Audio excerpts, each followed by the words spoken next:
Welcome back to another episode of Late Hits. I'm your host, Reed Napper. Thank you for joining us this evening. Our guest on this episode is the one and only Roddy of Paid for Play. My friend, how are we?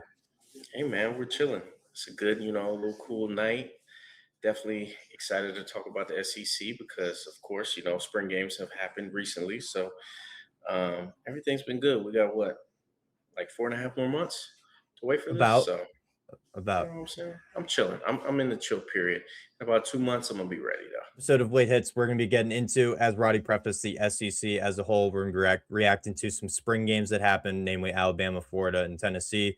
Some players we're going to keep an eye out on closely coming into next season, and some win totals that have been presented to us via FanDuel.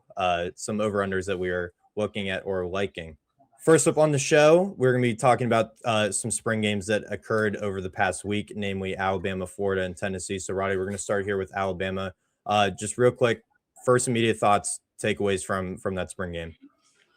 Yeah, we have a lot of quarterback battles in the SEC. Now that I Yeah, think about it, like we've got at least three that we're gonna really care about when it comes down to it, and of course, this is one of them. We saw Austin Mack come in, in that game against Indiana. I mean, he was cool, you know what I mean? take But that for what it was. Yeah. yeah, it's like 40-0, so it really didn't matter. Um, and I enjoyed that, as you know. But anyway, I mean, it's you bring in Keelan because he is the 5-star player. He is, the next up type of Yeah. guy. Austin definitely can play, but I think they're looking for any excuse to not start Keelan at the beginning of the season, Hmm. to me, because I think his running ability. I mean, he did well in the spring game. He did, with the limited amount of information that we saw. He did Yeah. well. So it's I think it's going to be Keelan, if I'm being honest. Hmm. But we'll have to see about that. But I mean, overall, from what I read, what I saw, I think they had a decent game. I mean, it's a spring game. You know what I mean? Like it's a very Hmm. controlled environment. It's not reflective of anything that might happen in the future, but they're bringing back a lot of guys that I had as good players. I just Hmm. think they couldn't run the ball, which in the spring game they didn't really run the ball that well either. It was a little bit Yeah. better, but Yeah. And that's exactly what I was going to preface. I mean, the quarterback battle is something to keep an eye out on, but you know, they still weren't able to run the ball against their own defense. I mean, I wrote it down.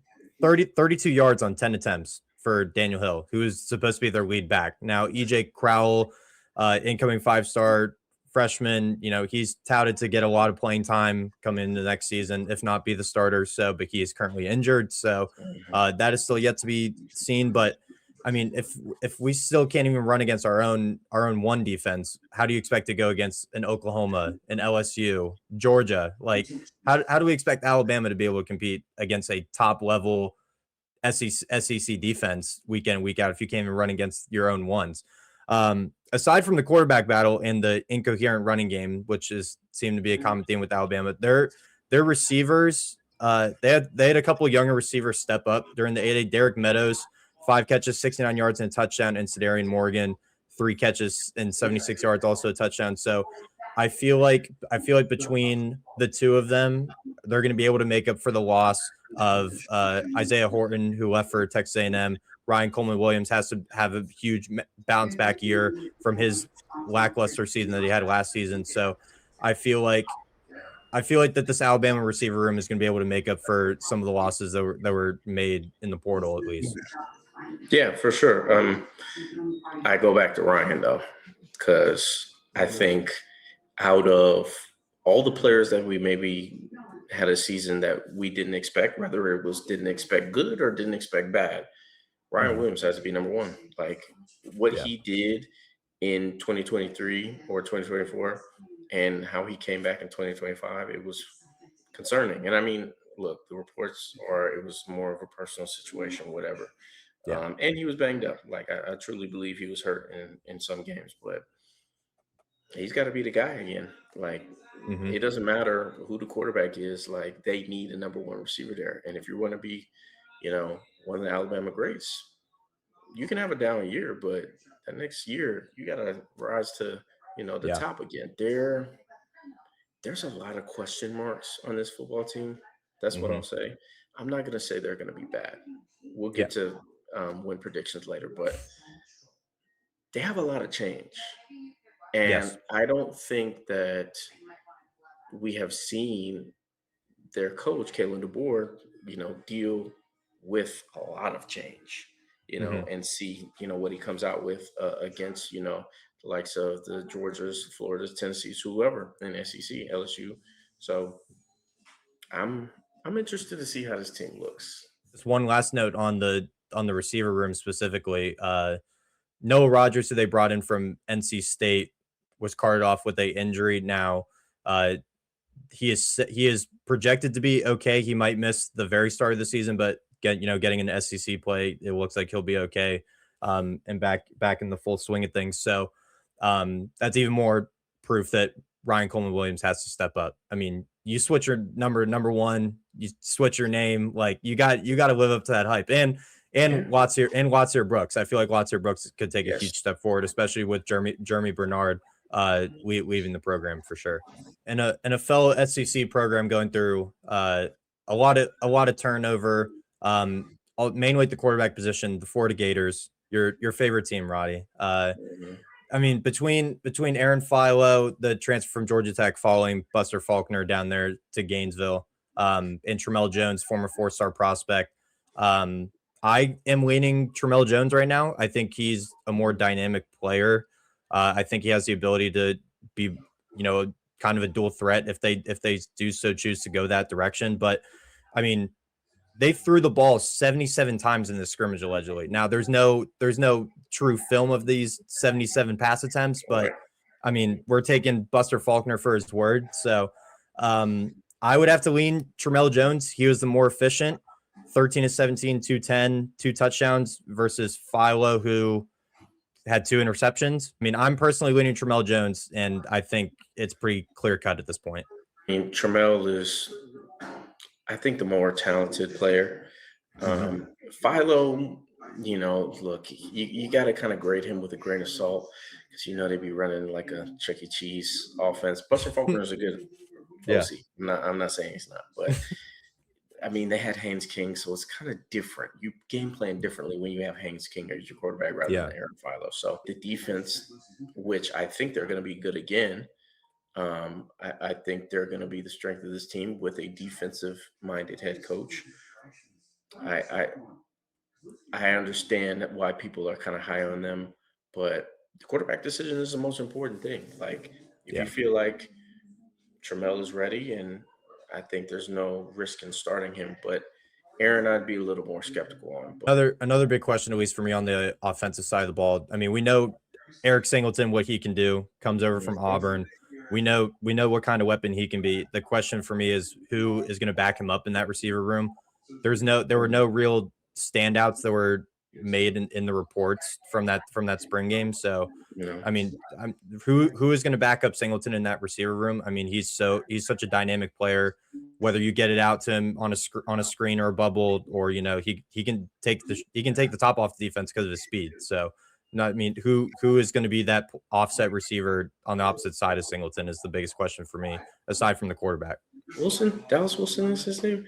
He's I still mean, he was banged up last season, right. Yeah. so I mean, we have a limited sample size, but again, former five-star receiver, we can't overlook that. So. Yeah, I mean, I think if he can come on and show some of the things that we saw last year, I think it'll be good. Offensively, I think Ball's top two, three running back, in the Yeah. SEC. Um, I I think they have everything to be good, but it's Florida, and we've seen what Florida's been for the last. 2020 was a good year. I mean, obviously they went to the SEC championship but didn't win it. But anyway, like other than that, it hasn't been popping over there in a while. So I Yeah. think they get Summerall, a guy who proved it at a smaller school, defensive minded. Like, hopefully they show some attitude and some fight this year because last year was, I mean, it ended okay, but it started off pretty bad. So, One SEC school that is very famous for its tailgating and the environment that it provides in the stadium, Tennessee. Once again, another quarterback battle going down. It's really between George McIntyre and Faison Brandon, who was the number one quarterback in the class or number two quarterback in the class, 5-star prospect. George McIntyre has been in this system under Heupel for a few seasons now as the backup. He's now finally getting his real shot to be the starter. But I mean, if I'm Josh Heupel, Faison Brandon is just too good of a talent and a prospect to keep off the field. I mean, I think you have to start him from day one, personally. Have a little bit of talent, he can make you look good. Oh Like yeah. they run the biggest gimmick offense of all time. They line the wide receivers up in row one of the student section at every snap, and it's just on from there. So it's really difficult to defend ultimately, but it is gimmicky. So now I didn't want to make a definite statement um, 2 teams ago, but they might be bad this year, man. I'm not gonna lie. Whoa. They Yeah. might be bad this year. Like from what I heard and from what I saw, like it was really kind of difficult to judge the quarterback play, like you were talking about, because the offensive line was cheeks. Like, Hmm. and maybe they're just gonna have a elite defense. I don't know. Like, I'm not sure. Gotten to a point with Heupel where we can seriously believe that they're going to be contenders, Yeah. even for the SEC. Like, just not even playoff spot or anything like that. Just the Yeah. SEC. Um, and I don't think Heupel's on borrowed time. I think he's doing pretty good to what he should be doing, but every fan base gets anxious. Every fan base gets impatient. Is afforded a bad year, maybe because of the last couple of years he's been pretty Yeah. good, but don't let it be 2 in a row. See, that's crazy. A fan base thinking 9-3 is a bad season. I mean, they're spoiled. They're not making the playoff with that, and the playoff to so many schools is like a, It's life or I guess, death, essentially. right, but it's a better opportunity, especially for the schools like Tennessee. Like, relatively, Yeah. Tennessee is a huge school. Yeah. Like, but in the grand scheme of making the playoff and being like a football powerhouse, they're not there. Hmm. So the playoff, they treat that as like well, we have a chance. Like, if we get in, we have a chance. And we saw what happened when they went in and played Ohio State. It was over. The last thing I had about Tennessee is the defense that you preface, because I mean, we know Jim Knowles is a pretty solid defensive coordinator. Didn't work out last year at Penn State. Goes to Tennessee, brings a handful of Penn State players with him, namely Xavier Gilliam, Chaz Coleman, Amari Campbell at linebacker. So I mean, just real quick, because I mean, this Chaz Coleman story of him being homesick and he's not even really practicing and like being involved in the program. Like Heupel said they don't want to kick him off the team, but like he essentially isn't a part of the team right now because he's just this. It's the furthest he's been from I home. haven't heard that one in a while. Like, when's the last time you've genuinely heard somebody say, "I'm homesick"? Like, they say, "I want to go home." You know what I mean? Like, Yeah, damn, I miss this place at home or that place at home. But like, we full got on FaceTime, bro. homesickness. We got FaceTime, bro. Like, When all of these coaches and scouts and everybody puts these resources into you. Now, I'm not bashing on him because it's a mental health thing. yeah, for I sure. understand it. You know what I'm saying? I get it. It's hard to go to college. Especially if you go away to somewhere that's across the country or whatever it is. But that's not ideal. But I do think that Jim Knowles is going to come in, and I mean the unit's not going to be bad. I mean he's been coaching for so long.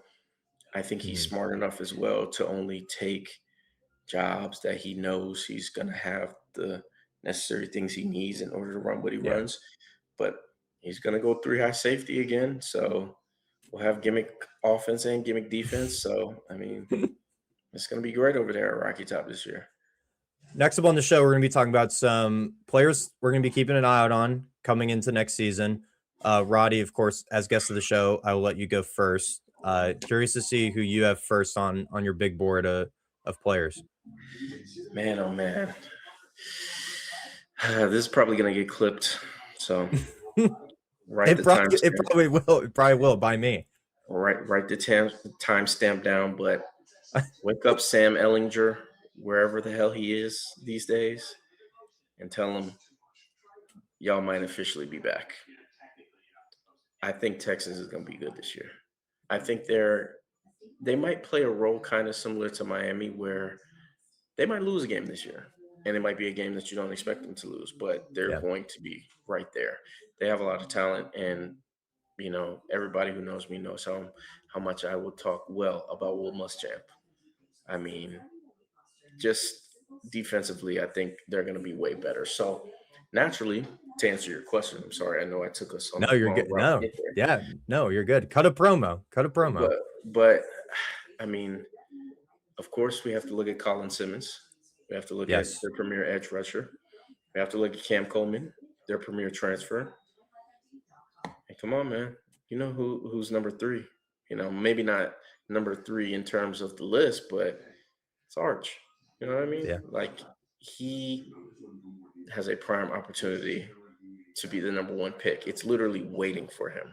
And Hmm. the thing is, Reed, I don't even think he's got to be that damn good. I think he's got to be decent. And I think if they win, he will be the number one pick. That's Yeah. just it's been hype for almost 5 years now. So we're going into this situation this year like, okay, you got better receivers, which I really do think they do. Obviously, Cam Coleman is one. You Yeah. have a true number one, not a guy who is like, is he a number one? Is he Hmm. like, no, you have a true number one. You have good running backs. You have good offensive line. You have a decent play caller. I'm not high on Sark, but I think he can get the job done. He's So doable. Yeah. Yeah. yeah. So with Arch, we saw it down the stretch. I mean, even in the A&M game, he didn't play amazing in that game. But I think the one thing that he finally figured out is like sometimes it's just gonna take, whatever I got these days. Like there's no one way to win. Yeah. And I think he really started to understand that as the season went on, where maybe it's not me being a perfect passer. Maybe it's me scooting and getting 6 or 7 yards. You know what I'm saying? Maybe it's me just handing the ball off or audibling or just reading the Yeah. defense and figuring stuff out. So I think he needs to carry that over to this year. Another guy that I'm looking into is your boy Byram down there in Yeah. Alabama. Yeah. I mean, I've seen some concerning things from that camp. Yeah. But I I think they're going to be an annoying team to play. I don't know if they're going to play any defense because Golish's defenses has been. I mean, They've never. Yeah. yeah, USF defense last year was just leave But that.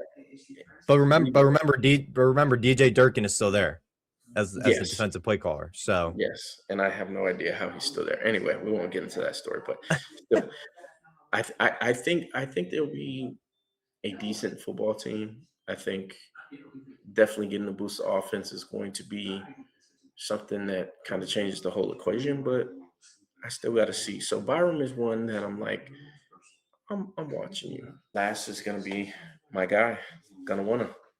I mean, look, I donned his nickname because I was excited to have a quarterback that was actually going to pull on read options and run the yes. ball.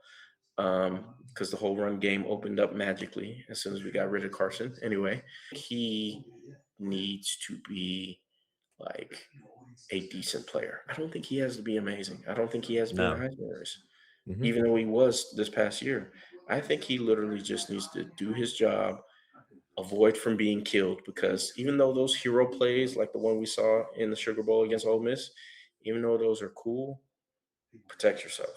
Make Yeah. sure not everybody's the toughest man alive. So, Yeah. but he has to show improvement in how he deals with his own defenses. Um, he's got to layer throws better, and he's just got to see the field better in general. I think it's Yeah. going to just take time in the classroom and time on the field. Going through reps with his team to allow him to get to the point that he needs to get to. But sorry, this is the last person.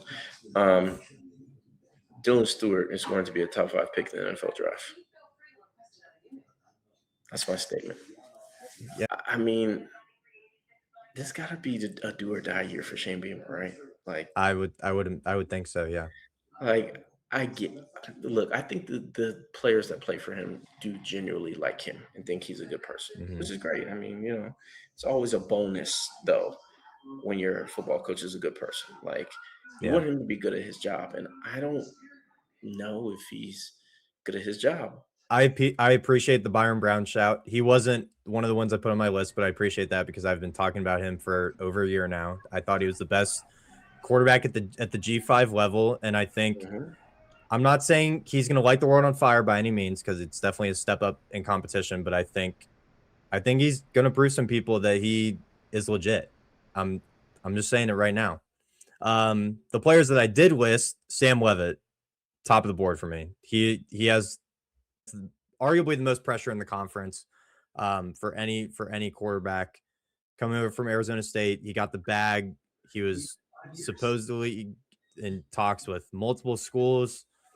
I think Sam Levitt has a lot to prove just solely because of the competition jump up and the expectation of being a Lane Kiffin quarterback now.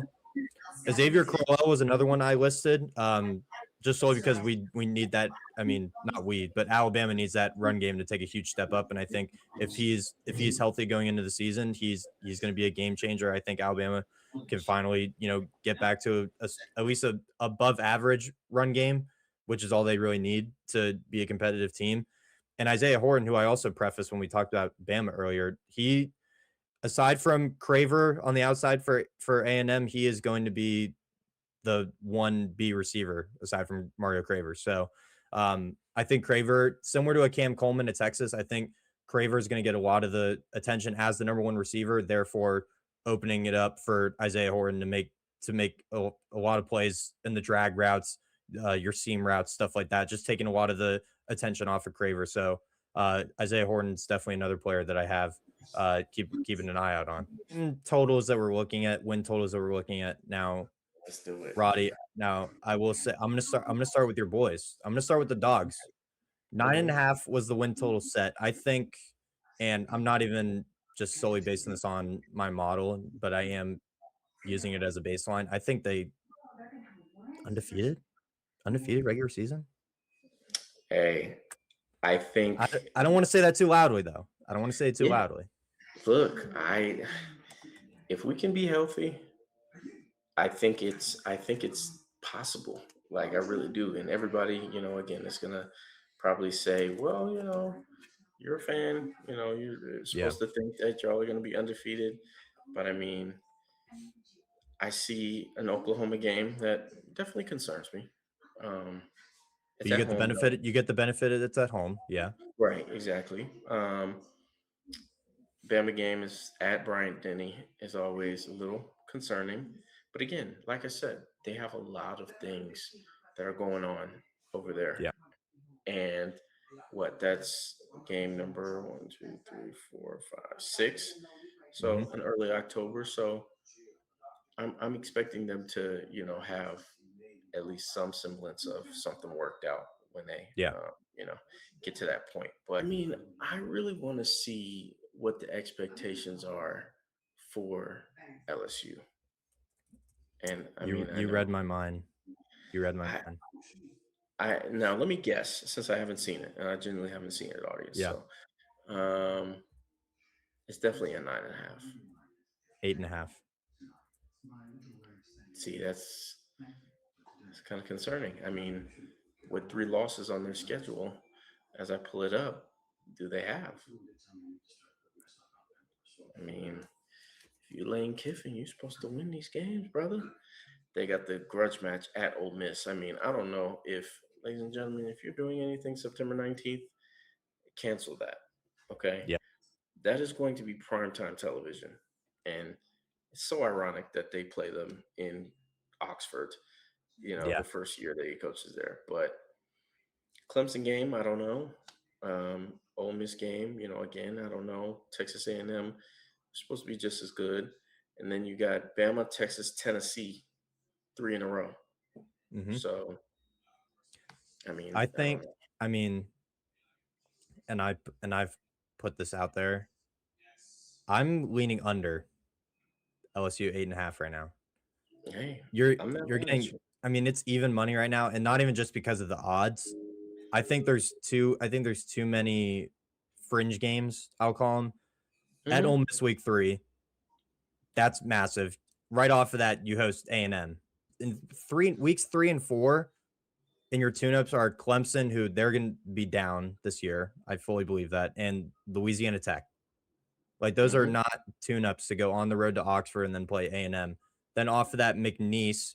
at Kentucky, Mississippi State, at Auburn, Alabama. This final 4 games for LSU is going to be the nail in the coffin. Home to Alabama, home to Texas, at Tennessee, and at Arkansas. And Arkansas is never an easy place to play. So I'm not saying Ryan Silverfield. I'm not saying Ryan Silverfield's Hogs are going to be anything competitive this season as of right now, but it's definitely never easy to go there and play.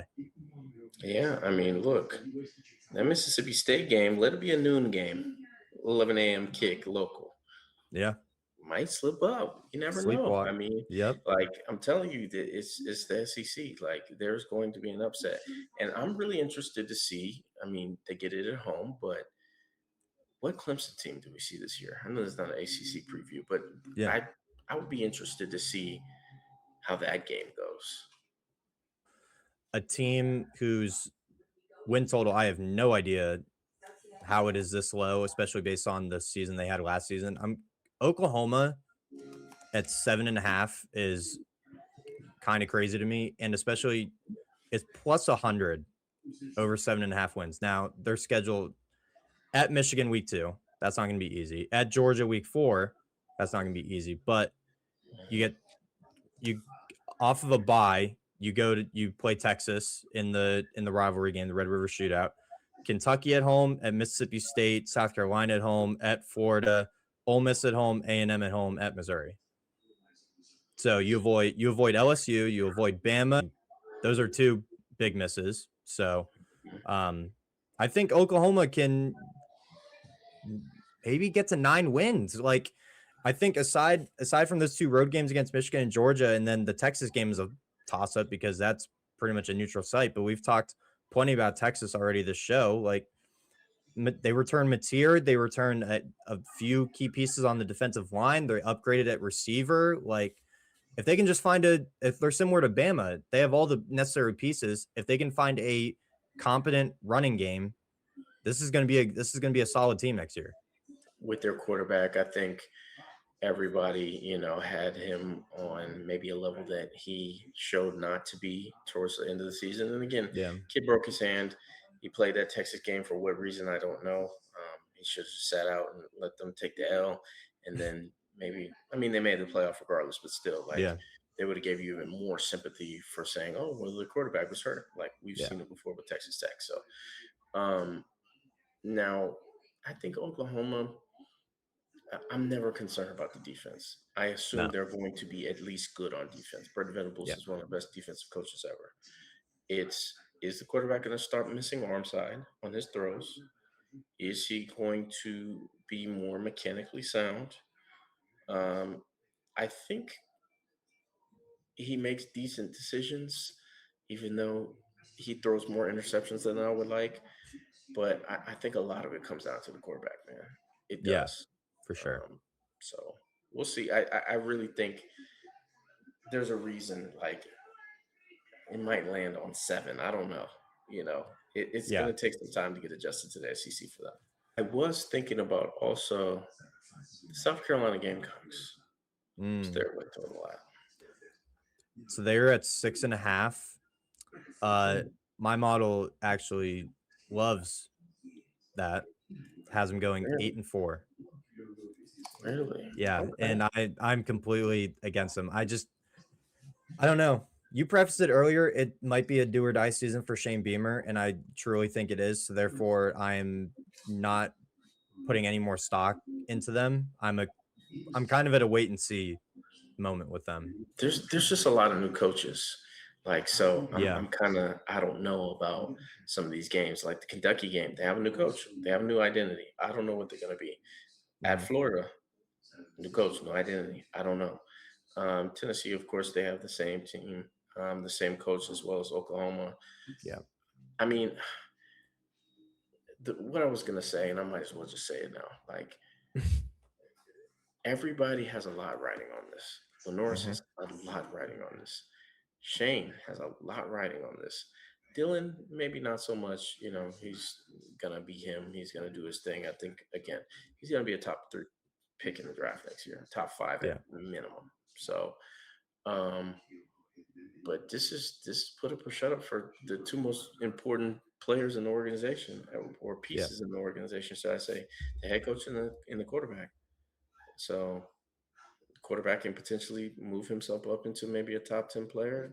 The coach is really coaching for his job because, again, I think they love playing for Shane, but I don't know if Shane is the best person for the job or the best person who can execute what Yeah. a team like in a school like South Carolina has to be. So, Kind of going into that, for the final word segment, teams under the most pressure coming into next season. Now, again, guest of the program, I will let you go first. I don't know if you were planning to go with South Carolina under the most pressure next season, but uh, there's definitely one that stands out clear to me, clear as day. oh, yeah, I have. mm, I would do a top five. I'll do a top four. All right. Okay. I'll be Yeah. unique. Um, to me, Texas is number one, personally, for all the Yeah. reasons I stated. You pretty much have everything you need, and you've got a defensive coach that has, some pedigree, and it's from the Hmm. Saban tree as well. So that's number one. I would say two is LSU, obviously. New coach, everything you wanted, coach, best coach in the sport, blah, blah, blah, blah, blah. Yep. Go ahead and do it. Georgia would be three because I think you have a lot coming back, and with how, I guess, dormant your portal activity was. Hmm. Of course, a guy that we got in the portal, like I said at the beginning of the show, towards ACL. But I think the fact that you were so dormant in the transfer portal, it kind of shows that you have a lot of freshmen and sophomore that are coming back that you believe highly in. So we're gonna trust these guys, and we're gonna hope that we can get past the first round for the first time in 2 years. So that would be number three. And then number four, I'm putting South Carolina right there for all the reasons I listed. I think the coach and the quarterback have a lot of pressure and expectations on them, and they're going to have to make it work. Or, of course, one's going to be gone, but Yeah. coach might lose his job. So, Yeah. For sure. Clear me above the rest, and this might come as a shock. It's Alabama. mm, I think Alabama is under the most pressure just solely because I feel like the fan base still has not adjusted their point of view that Nick Saban is not on the sideline. I hmm feel like if they at least don't make the playoff next season, the board might be out of there just solely because the fan base is outside Brian Denny with pitchforks and torches, like yeah, rioting. hmm I think DeBoer's seat isn't that hot right now. I mean, he's only going into his third season. He's 20-8 through 2 years. He continues to recruit there at a high rate, but I don't know. Part of me feels like DeBoer is just slightly overrated, at least just solely because a lot of us think that his time at Washington was very high, a lot of highs at Washington when he was there, but I think it wasn't enough of a sample size for Alabama to be like, you are the next in line to the greatest coach of all time. So here you go. We're gonna give you everything you need. And I feel like he was kind of out of his element a little bit. I feel like it was kind of a lot of expectations put on his plate immediately. Obviously, it comes with the territory being at Alabama, but I think he just wasn't ready. And if they if they don't at least make the playoff this coming season, I think he is at least on the hot seat, if not, potentially rumored to be fired or at least parting ways. So um, I think run game, we talked about it. They have to step up run game first and foremost. Quarterback, we prefaced on it. I think they'll be okay, whichever direction they go in. yeah, Defense, no question marks at all for me. I think their defense is going to be elite once again. Receivers look to be promising. So if they can figure out a run game and a cohesive offensive line, I think they'll be set. But those are all big question marks right now. I think Kalen DeBoer has a lot to prove to me coming in next season. Well, that will do it on this episode of Late Hits. Roddy, I appreciate you. Any final thoughts before we sign off? no, man, appreciate you for having me. Ultimately, we got 4.5, I think, more months to wait. So I'll be chilling. Then we're back in the game. So I Yeah, appreciate you, my boy. Thank you for yeah, letting me on. yeah, for sure, brother. All of Roddy's links will be down in the description below. Make sure to go follow Paid for Play.